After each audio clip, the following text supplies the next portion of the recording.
Now, because celeb chef Bobby Flay is serving us some recipes from his new book, Bobby at Home, Fearless Flavors from My Kitchen. Please welcome back Chef Bobby Flay. All right.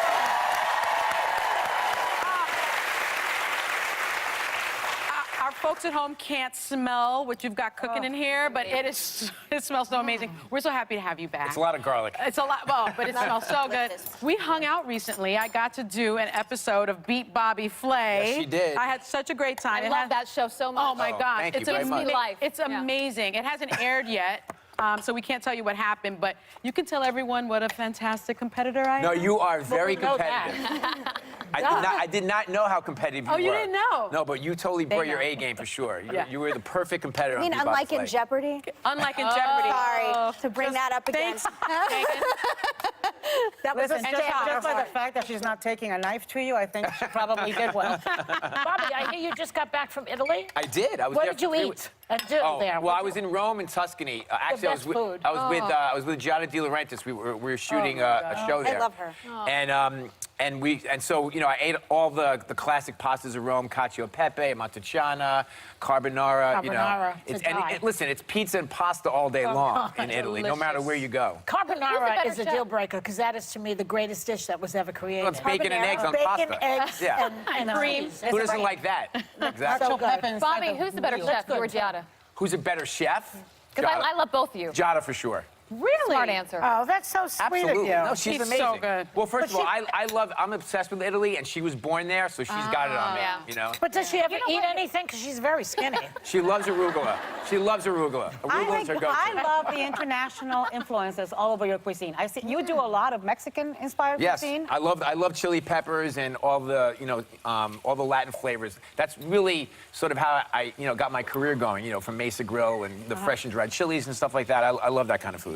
And you dedicated your new book, Bobby at Home, to your mother, Dorothy. Yes. I love that. My mother passed away last year, and she. I always say like the dishes. People ask me all the time, like, did you cook a lot with your mom? Yeah. And I did a little bit. Like, she made pork chops with applesauce, lamb chops with mint jelly, like out of the jar. And when she was like going gourmet for the applesauce, she would like take it out of the jar and put some cinnamon in it, and be like gourmet. There you go. Exactly. That was Where'd you her grow move. up? Where I grew up in Manhattan. Oh, okay. Yeah. Okay, so you guys are going to be eat right cook now? something. Yeah. Hey, Sonny, this is not a competition, okay? It's always a competition. Bobby, what are you making? So I'm making actually something that I got inspired from in Miami, actually. Joe's Stone Crab is one of my favorite places. I love So that. good. Yeah. And we do something in my office called Crabs Giving every year, where we bring up a bunch of stone crabs from Florida, and we crack them and we serve them just kind of classic, but we also make the different dishes. So this is a dish that I make where we take the crabs. In this case, I'm using blue crab, but you can use stone crab or Dungeness crab, whatever it is.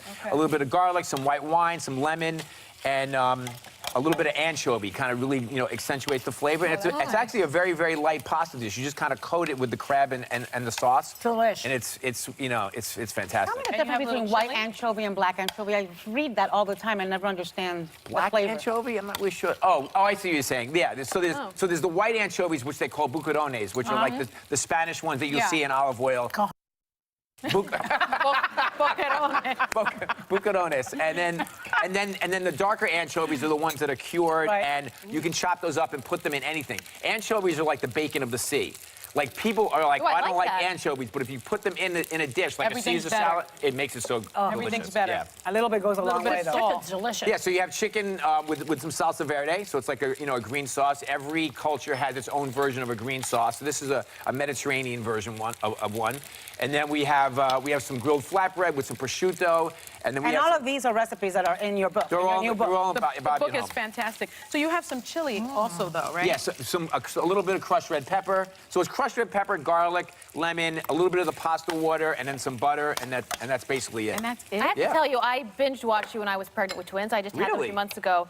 And I loved when you talked about cooking for your daughter. did what? Yeah. And that's a lot in your book. Over and over I again. did. I watched all your episodes.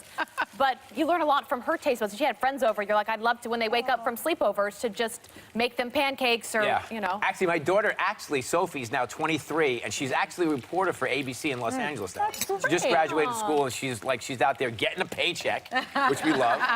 And but you know, I always tell new parents to just feed your kids whatever you're eating. Doesn't mean they're going to like it every single time, but the more you expose them to different kinds of foods, Exactly. the more they're going to like it, and their taste will change back and forth. I love that. Can you adopt me? I know. You're adopted. Can you imagine No problem. waking up to this? So Sleepover. how does it taste? It tastes Amazing. delicious. Amazing, right? I'm eating So good. It's so good. You guys And have like Joy is saying I it's so scarfed good, it down. which is What is- incredible. Which Is is this spinach or incredible. kale? This is It's lunch. kale.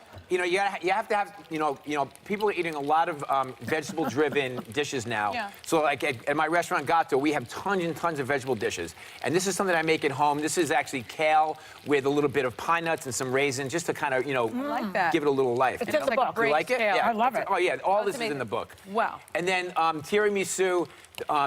Years This and years dessert? ago, yeah, this is dessert. Oh, right I here. didn't get to that Tiramisu right yet. here. Yay. It's the dessert's on the side. And this. This Wait. is amazing. Every What's Friday. this? Yes, Skip please. that, skip that. Wait, Skip talking about the tiramisu. This is my favorite part. Okay, so here's the deal. So tiramisu. So there was a restaurant that opened many years ago on the Upper East Side where I grew up called Mezzaluna. When it first Yes. opened, it was Right. like Yeah, the yeah, first yeah. of its kind. And there was a woman in there named Francesca who brought me in the back and showed me how to make the tiramisu there. So I literally make that one every. It's my go-to tiramisu. Francesca's tiramisu. Yeah, Well, exactly. our thanks to Chef Bobby Flay. His thank you so much. cookbook,